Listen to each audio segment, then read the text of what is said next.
Hello, everyone, and welcome back to Spiritual Thursday with your host, Veteran Mountain Man. I hope you guys are doing great today. I hope you've been enjoying this series so far. Today, we're going to actually discuss something that came up this weekend, and that is meditation. Now, I want to start first with breaking down for you what I mean by meditation. Because a lot of times if I bring up the topic of meditation, the first thing I hear out of most people's mouths here on the left coast of America is meditation is cultural appropriation of Asian cultures like Buddhism and Shinto Taoism. Well, truly what meditation is focusing on a single aspect to drown out the background noise in your life. All cultures have practiced this in some form or another. Christians practice it in prayer. Jewish people practice it in prayer as well as in reading their books. So do Christians. Muslims practice this in prayer every day. Multiple different cultures practice this as either prayer or meditation or focusing techniques or introspection upon their documented works that they use as their basic principles. So realistically, it is not cultural appropriation. Now that we're past that, let's actually discuss what I mean. I've noticed a large number of teenagers out there who constantly are claiming that they have excessive levels of anxiety.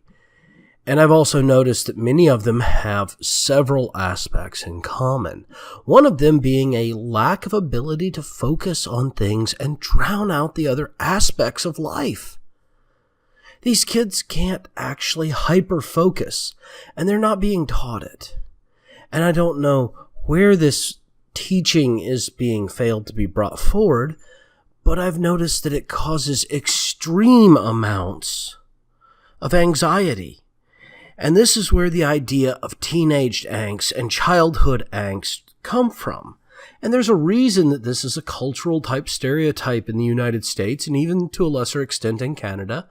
And that is because teenagers, for the most part, don't truly yet understand how to deal with their emotions.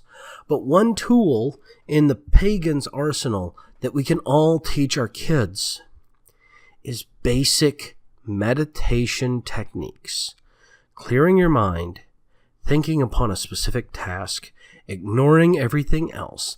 When they tell you they can't do it, tell them they're wrong and make them work on it, and work on it, and work on it. Yes, this sounds overly authoritarianistic, and I know that I am avidly anti-authoritarian when it comes to government. However, education in and of itself is an authoritarian technique. But when you teach this type of technique, it then feeds into critical thought and the ability to make controlled decisions and not emotional knee-jerk reactions. And that in and of itself betters the person's abilities to cope in the real world. So, as pagans, as witches, as those with spiritual philosophies, whether you be a book religion or some sort of fringe subsect, even atheism, teach your children meditation techniques. Teach them how to calm their mind and not just wind themselves up on their emotions.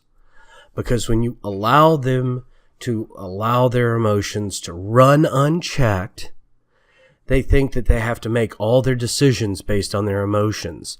And that's when we get horrible, horrible decision making out of our teenagers. We need to be teaching these teens to make good decisions and how to do it. And then letting them make their decisions. Because if you teach them how to make good decisions, they will make better decisions. They might not make great decisions, but they will still make better decisions than if you don't teach them how to make good decisions. So we as a society, as a type of cultural mindset, need to start teaching these critical thinking skills, again, to those who are the next generation. I'm already reaching out and doing my part, and I hope as the pagan communities and the conservative pagans that you are, you help those kids around you as well. If they're not your child, talk to their parents.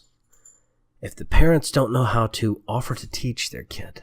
Let them sit in on it too, so that they understand you're not trying to teach them any kind of religious practice.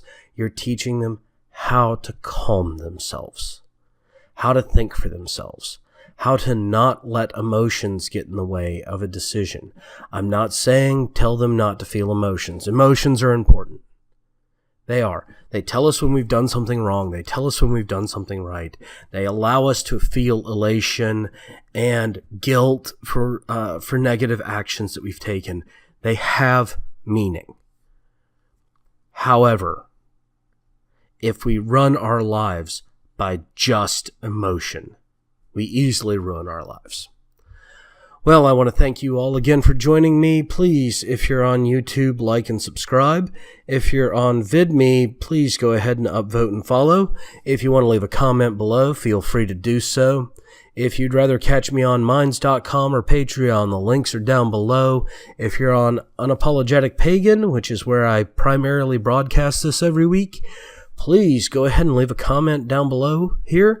I will respond. It takes a few days because we'll have to approve your comment. I'll have to read it, think about it, post my own, get Unapologetic to approve it as well. But I will keep an eye out for it, and I will respond.